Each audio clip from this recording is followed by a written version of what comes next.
Breaking news చూస్తున్నాం. పాకిస్తాన్లో అల్లకల్లోలం నెలకొంది. పాకిస్తాన్లోని పలు ప్రాంతాల్లో భారీగా ఆందోళనలు కనిపిస్తున్నాయి. ఆందోళనకారులపైకి పంజాబ్ ప్రావిన్స్లోని పోలీసుల కాల్పులు కనిపిస్తున్నాయి. కాల్పుల్లో ఇప్పటివరకు 11 మందికి పైగా ఆందోళనకారులు మృతి చెందారు. గాజాలో భారీగా మరణాలు నమోదవుతున్నాయి. ట్రంప్ శాంతి ప్రణాళికను నిరసిస్తూ టీఎల్పీ ఆందోళనకు దిగింది. ఇస్లామాబాద్లోని అమెరికా ఎంబసీని ముట్టడించేందుకు ప్రయత్నం చేస్తుంది.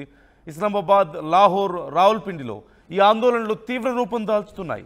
ఇస్లామాబాద్, రావల్పిండిలో లాక్డౌన్ విధిస్తున్నట్లుగా తెలుపుతున్నారు. పాకిస్తాన్లో ఉన్నటువంటి తెహ్రీక్ ఈ లబాయిక్ అనేటువంటి పార్టీ భారీ ఎత్తున నిరసనలకు దిగుతోంది.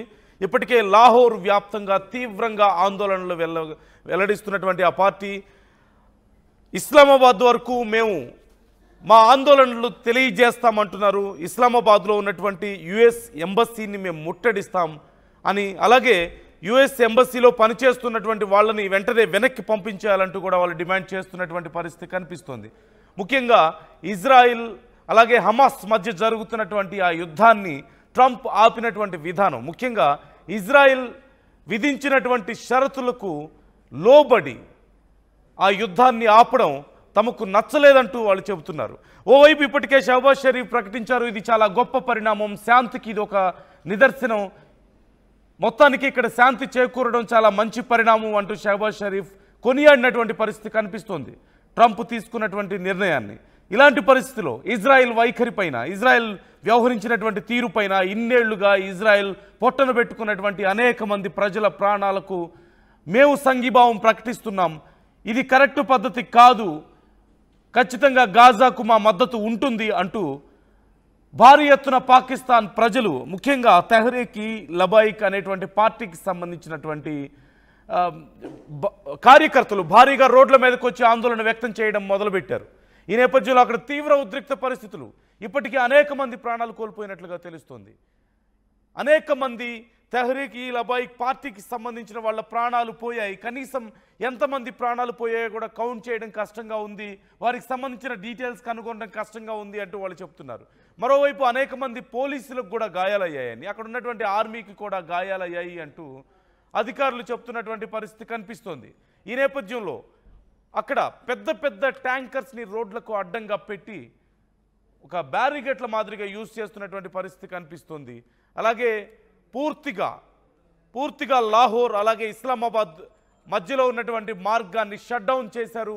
ఒక అత్యవసర పరిస్థితి కనిపిస్తోంది, ఒక ఎమర్జెన్సీ కండిషన్ పాకిస్తాన్లో మనకు కనిపిస్తోంది. 2 గ్రూపులుగా విడిపోయినటువంటి పరిస్థితి అక్కడ మనకు కనిపిస్తుంది. ఓ పక్క షహబాజ్ షరీఫ్ అంటే ప్రభుత్వానికి మద్దతుగా ఉన్న వాళ్ళందరూ ఇది చాలా గొప్ప ఒప్పందం అంటూ పొగుడుతుంటే, ఇజ్రాయెల్ చేస్తున్నటువంటి పనిని చాలా గొప్పగా ప్రశంసిస్తుంటే, శాంతి కోసం మీరు కష్టపడుతున్నారు అంటుంటే, మరోవైపు ఈ తెహ్రీక్ ఈ లబాయిక్ మాత్రం లేదు, మేము ఖచ్చితంగా గాజాకు మద్దతు తెలుపుతున్నాం, అక్కడ ప్రాణాలు కోల్పోయిన వాళ్ళకి మా మద్దతు ఉంటుంది ఖచ్చితంగా, ఇలా చేయడం ఖచ్చితంగా తప్పే అంటూ వాళ్ళు చెప్తున్నటువంటి పరిస్థితి కనిపిస్తుంది. హమాస్ మీద ఇలాంటి దాడులు, ఇన్ని రోజులుగా దాడులకు తెగబడి ఇప్పుడు మీకు నచ్చినట్లుగా ఒక అగ్రిమెంట్ కుదుర్చుకుంటే ఎలా సరిపోతుంది, మా మద్దతు ఖచ్చితంగా ఉంటుంది అంటూ గాజా కోసం వాళ్ళు ఫైట్ చేస్తున్నటువంటి విధానం మనకు కనిపిస్తోంది. ఈ నేపథ్యంలో భారీగా కొన్ని వేల మంది రోడ్ల మీదకి వచ్చారు, అనేక మంది ప్రాణాలు కోల్పోయారు. ఈ నేపథ్యంలో వారందరినీ కంట్రోల్ చేయడం కోసం పోలీసులు టియర్ గ్యాస్ ప్రయోగించడం కానీ, లాఠీ చార్జీలు చేయడం కానీ, కాల్పులు జరపడం కానీ మనం చూస్తూనే ఉన్నాం. ఈ నేపథ్యంలో పాకిస్తాన్ అట్టడుగుతోందనే చెప్పాలి. ఓవైపు ఈ ఆందోళనలన్నీ కూడా లాహోర్ దగ్గర నుంచి మొదలు పెడితే ఇస్లామాబాద్ వైపు కదులుతున్నట్లుగా తెలుస్తోంది. పోలీసులు ఎంత కంట్రోల్ చేసే ప్రయత్నం చేసినా, రక్షణ దళాలు చివరికి కాల్పులు జరిపినా, టియర్ గ్యాస్ ప్రయోగించినప్పటికీ కూడా ఈ కాల్పులు ఆగే పరిస్థితి కనిపించడం లేదు. మరోవైపు పోలీసుల మీద అలాగే సైన్యం మీద ఈ కార్యకర్తలందరూ కూడా దాడులు చేస్తున్నారని, రోడ్ల మీదకి వచ్చి ఆందోళనకారులు దాడులు చేస్తున్నారని, ప్రభుత్వ స్థలాల్లో ప్రభుత్వ కార్యాలయాలను ధ్వంసం చేస్తున్నారని, తీవ్ర ఉద్రిక్త పరిస్థితులు నెలకొనే ప్రమాదం ఉన్నందున మేము కాల్పులు జరపాల్సి వస్తుందంటూ పోలీసులు చెప్తున్నారు. కానీ మేము శాంతియుతంగా ఆందోళన వ్యక్తం చేయడానికి రోడ్ల మీదకి వచ్చాం, నిరసన తెలియజేయడానికి రోడ్ల మీదకి వస్తే మమ్మల్ని రెచ్చగొట్టారు అంటూ తెహ్రీక్ ఈ లబాయిక్ తెలియజేస్తున్నటువంటి పరిస్థితి కనిపిస్తుంది. సో ఓవరాల్గా ఒక అత్యవసర పరిస్థితి పాకిస్తాన్లో ఉంది. ఇప్పుడు పాకిస్తాన్ ఏం చేయబోతోంది? మనం చాలా రోజుల నుంచి చెప్తున్నాం, ఏదో ఒక రోజు ఒక అంతర్యుద్ధం మొదలయ్యే పరిస్థితులు పాకిస్తాన్లో ఉన్నాయని. రాజకీయంగా కానీ లేదంటే ప్రజల నుంచి కానీ స్వచ్ఛందంగా వచ్చే అవకాశాలు కనిపించాయి. ఇప్పుడు అలాంటి పరిస్థితే కనిపిస్తోంది. మనం చూస్తున్నాం, స్క్రీన్లో ఒక్కసారి మనం చూడొచ్చు. అక్కడ ఉన్నటువంటి ఆందోళనకారులు రాళ్లు రువ్వుతున్నారు. చేతికి అందినటువంటి ఆయుధంతో పోలీసుల మీద, అక్కడ ఉన్నటువంటి సైన్యం మీద దాడులు చేసే పరిస్థితి కనిపిస్తోంది. వాళ్ళని కంట్రోల్ చేయడానికి చివరికి టియర్ గ్యాస్ ప్రయోగించి కెనన్స్ యూజ్ చేస్తున్నటువంటి పరిస్థితి కనిపిస్తుంది. అట్ ది సేమ్ టైం వాళ్ళ మీద కాల్పులు కూడా జరుపుతున్నారు. అనేక మంది ప్రాణాలు కోల్పోయినట్లుగా తెలుస్తుంది. కానీ వేల సంఖ్యలో రోడ్ల మీదకి వచ్చిన నేపథ్యంలో కంట్రోల్ చేయడం చాలా కష్టంగా మారినట్లుగా సమాచారం అవుతుంది. కొన్ని 10 కిలోమీటర్లు, సుమారుగా కొన్ని 100 కిలోమీటర్ల వరకు కూడా ఎక్కడికక్కడ వాహనాలన్నీ స్తంభించిపోయాయి. ముఖ్యంగా లాహోర్ అలాగే ఇస్లామాబాద్ మధ్య ఉన్నటువంటి ప్రాంతం అంతా కూడా పూర్తిగా స్తంభించిపోయినట్లుగా తెలుస్తోంది. జనజీవనం సైతం అస్తవ్యస్తంగా మారుతున్నటువంటి పరిస్థితి. ఒక్కసారి నేను మీకు అక్కడ ఉన్నటువంటి పరిస్థితుల్ని మీకు క్లియర్గా చూపించే ప్రయత్నం చేస్తాను.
ఇప్పుడు కీలకమైనటువంటి ప్రశ్న, ఈ ఆందోళనలు ఎటువైపు దారి తీయబోతున్నాయి? ఇన్ని వేల మంది రోడ్ల మీదకి వచ్చి చివరికి పోలీసుల మీద, సైన్యం మీద కూడా దాడి చేసే పరిస్థితులు ఉన్నప్పుడు ఈ ఆందోళనలు అణిచివేయడం అసలు పాకిస్తాన్లో ఉన్న ప్రభుత్వానికి సాధ్యమవుతుందా?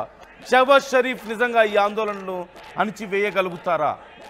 మరొక జెన్జీ లాంటి మరొక ప్రజా ఉద్యమం పాకిస్తాన్లో మొదలైందా? మనం ఎప్పటి నుంచో మాట్లాడుకుంటున్నాం. అక్కడ ఉన్నటువంటి ప్రభుత్వం కానీ, అక్కడ ఉన్నటువంటి నాయకులు విపరీతమైనటువంటి అవినీతికి పాల్పడుతూ ప్రజలకి మాత్రం తిండి నీళ్లు లేక అవస్థలు పడుతున్నా పట్టించుకోకుండా, ఉద్యోగాలు లేకపోయినా, వైద్యం లేకపోయినా కనీసం పట్టించుకోకుండా వాళ్ళని నానా అవస్థలకు గురి చేస్తున్నారు, నానా రకాల కష్టాలకు గురి చేస్తున్నారు. కేవలం వార్ మాంగర్స్గా తయారయ్యి, వైలెన్స్ మాంగర్స్గా తయారయ్యి యుద్ధం, వైలెన్స్ ఇలాగే ఈ దారిలోనే వెళ్తూ అమెరికా పంచన చేరి వాళ్ళు విధిల్చుతున్నటువంటి 4 మెతుకుల కోసం ఆశపడి చివరికి పాకిస్తాన్లో ఉన్నటువంటి ప్రజలను తీవ్ర ఇబ్బందులు పెడుతున్నటువంటి పరిస్థితి కనిపిస్తోంది. ఓవైపు ఇప్పటికే మనం చూస్తున్నాం, పాకిస్తాన్ 2గా విడిపోయినటువంటి పరిస్థితి కనిపిస్తోంది. ఈ నేపథ్యంలో పాకిస్తాన్లో ఇలాంటి ఒక అంతర్యుద్ధం ఎటువైపు దారి తీసే అవకాశం ఉంది? ఇలాంటి ఆందోళనలు ఎటువైపు దారి తీసే అవకాశం ఉందని మీరు అనుకుంటున్నారు? అక్కడ ఉన్నటువంటి రాజకీయ సంక్షోభానికి ఇది ఒక నిదర్శనంగా మనం చూడొచ్చా? కేవలం ఒక పార్టీకి సంబంధించిన నాయకులు ఆందోళనలో పాల్గొంటే ఇలాంటి ఒక ఉద్రిక్త పరిస్థితి నిజంగా ఉంటుందా? కేవలం ఒక పార్టీకి సంబంధించినటువంటి కార్యకర్తలు మాత్రమే ఆందోళన చేస్తే నిజంగా ఇలాంటి పరిస్థితి ఉంటుందా అంటే ఖచ్చితంగా కాదు. ప్రజలు కూడా రోడ్ల మీదకి వచ్చినప్పుడు మాత్రమే ఇలాంటి పరిస్థితులు వస్తాయి. ప్రజలు రోడ్లెక్కినప్పుడు మాత్రమే ఇలాంటి ఆందోళనలు తీవ్రతరం అవుతాయి. మొన్న జెన్జీలో మనం చూసాం, నేపాల్లో ఉన్నటువంటి పరిస్థితులు మనం చూసాం. అలాంటి పరిస్థితి మరొకసారి పాకిస్తాన్లో రాబోతుందా? పాకిస్తాన్లో వచ్చే అవకాశాలు ఉన్నాయని మనం ఎప్పుడో మాట్లాడుకుంటున్నాం. ఇది దానికి ఒక నాందిగా మారబోతుందా? ఒక పునాదిగా మారబోతుందా? రాజకీయంగా ఉన్నటువంటి సంక్షోభాన్ని, ప్రజల సమస్యలను ఇవి ఎత్తి చూపిస్తున్నాయా? ప్రజల మనోభావాలను ఈ ఆందోళనలు ఎత్తి చూపిస్తున్నాయా అంటే ఖచ్చితంగా అవుననే చెప్పాలి. నాయకుల తీరు ఒకటి, ప్రజల ఆకాంక్షలు మరొకటి ఇక్కడ మనకు క్లియర్గా కనిపిస్తున్నాయి. ఈ నేపథ్యంలో తీవ్రమైనటువంటి హింస చెలరేగుతోంది.